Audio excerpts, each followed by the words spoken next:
Okay. So they have pre-activity discussion, part 1 and part 2, with some general information that we are going to cover. And you can pause it and read it if you want to, so you know what it says. But I am going to do this before I ever go to any of the stations. So these will be sitting at a side table, and there won't be any minerals or rocks here or anything. We're just going to talk about what's on these papers. Then we are going to go to Station 1. Station 1, rocks are made of minerals. And this is the rocks slash minerals that will be sitting there. This is how I will have them laid out. And there's one for Team A and one for Team B, meaning that one of the classes will be using this information, one of the classes will be using that information, and we'll have different stations set up around, but enough where there's a set of stations for Team A and a set of stations for Team B. And then Station 1, rocks are made of minerals, and it fleshes out more of the information that was on here because that goes quickly, and this is more detailed information. And it talks about what we're going to do. It's kind of a script basically to follow as you go through Station 1. It is just one page. So that's more of an observing, and they are doing a little bit of vinegar dropping and stuff. So, yeah. All right.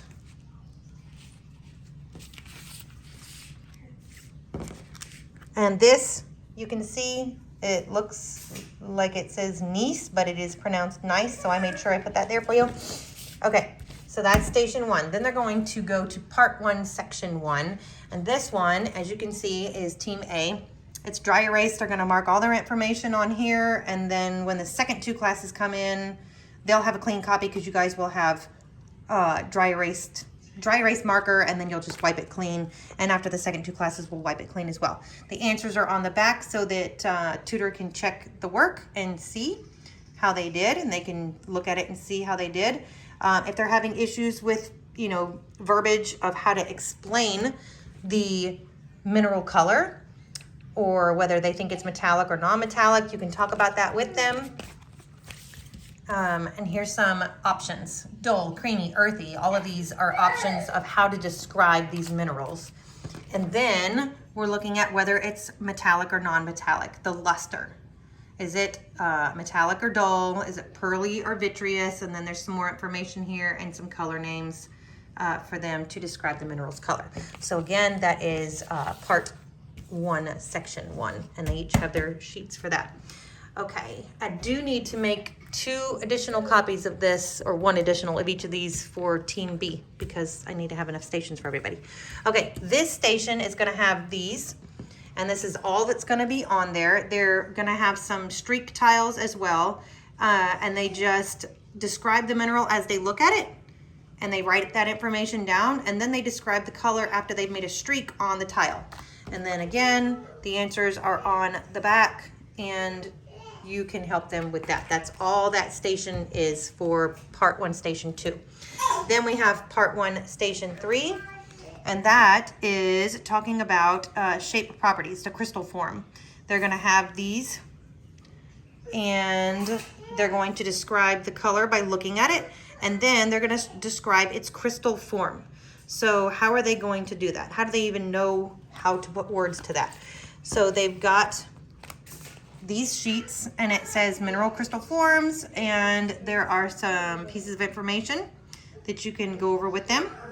And then there's a chart that talks about how the crystal form looks and what you would call it. And then they can, put the information on there. And again, the answers are on here, and the answers are based on Cornerstone's answer sheets within the kits. Okay, so then they're going to go to Station 2, and that is 3 types of rock. This is basically your script for that. There's 1 for each class, talking about igneous rock, metamorphic rock, sedimentary rock, and what you'll do with each of them. There's going to be some water included here, and some vinegar going on with some stuff. So you can see that that's on there. There's nothing on the back. It's just 1 page. This is what you will have at that station for Station 2. And this is some vocabulary quick vocabulary, types of rocks and where they fit into those 3 types. And is there page? Yeah, so there's page 1, my bad, page 1 and page 2 for your script for station 2 of what to tell them while they're there. And like I said, those are the things, and those are those. So this is not going to be anything they fill out. This is just you engaging with them and the information. And then they move over to part 2, station 1. Part 2, station 1, mechanical properties, part 1, fracture and cleavage. And then we've got mechanical properties, and it's a different thing in just a minute. So they're going to have all of these. They're going to look at them, and they're going to figure out what fracture and cleavage they have.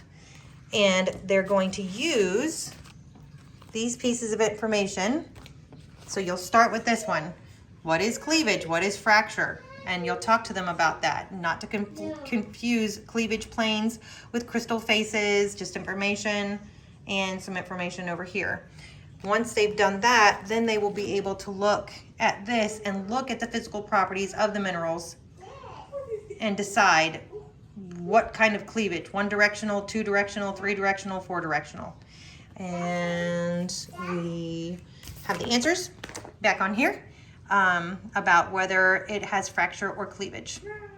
And they can make their guesses on the front, and then you can check it on the back. And I need team B for that.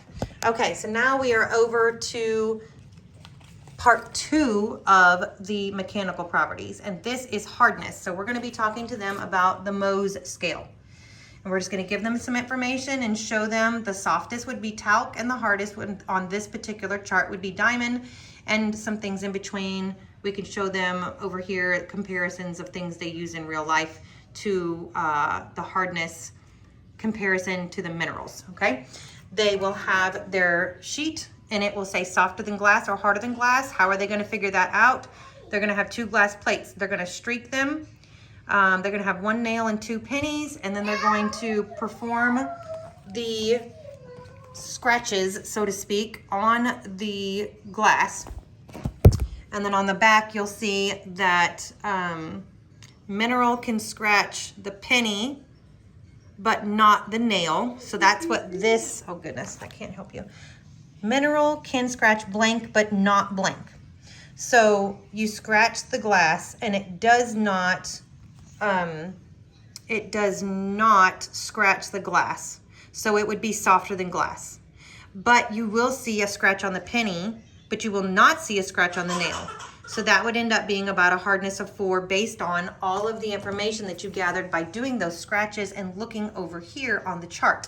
And you'll just use those pieces of information to continue down. The garnet will make a scratch on the glass. It can scratch everything that we have to use. It's harder than everything. It's gonna be a 6.5 to 7.5. The gypsum rose does not scratch the glass. It does scratch your fingernail, but it does not scratch the penny, etc., etc. So this one is one you really need to look at the answers and kind of guide them along as you're going. And that's the Mohs hardness one.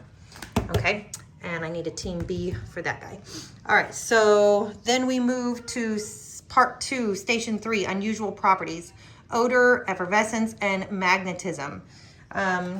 They are going to place on this station 2 red cap bottles with vinegar and dilute hydrochloric acid, 2 blue cap bottles with water, 2 hand lenses, 2 magnets, and 1 nail from the Geo test kit, and some paper towels.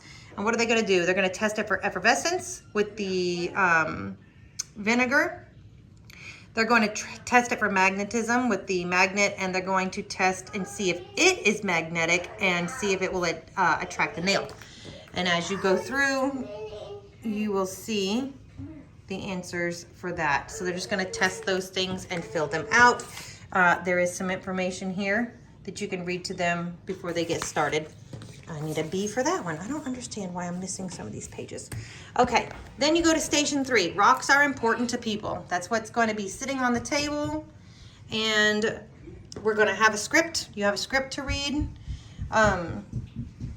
And questions you can ask, okay? Once they do that, no more pages there, okay? Once they do that, you see rocks for energy, rocks to construct buildings or roads, rocks for tools or jewelry, and then rocks to make kitchen or bath counters. And they're going to guess what, based on the information and everything that they've done, they're going to guess and put those on there. And then you'll see at the bottom here, it says the answers for those things. Okay, so that is all the stations, and all of the minerals and rocks are going to be with their ones. You won't have to worry about pulling anything.